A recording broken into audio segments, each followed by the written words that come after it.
तर चला मंडळी, कसे आहात? आज होता उपवास, कारण की अंगारक चतुर्थी होती.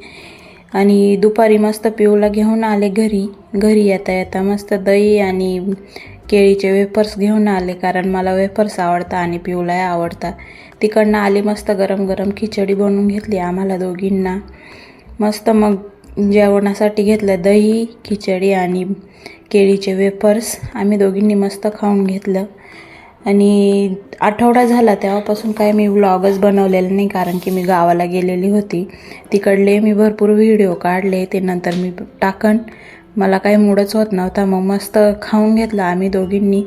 किचनवरती एवढा सारा पसारा पडलेला होता सकाळपासूनचा. नंतर तो पसारा आवरून घेतला आणि मस्त स्वयंपाकासाठी पाणी भरून ठेवलं, एक हांडा भरून.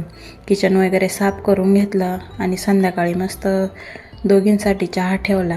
मला तर कधी कधी आठवणही येत नाही चहाची, पण पिऊताईला लगेच आठवण येते. मी तिला देत नाही, पण खूप ती हट्ट करते, त्यामुळं थोडा का होईना द्यावा लागतो. दुधामध्ये थोडा चहा चांगलं नसतं लहान मुलांसाठी, पण नाही ऐकत ती. पण काही दिवसांनी मी तिचा चहा हा बंद करणार आहे.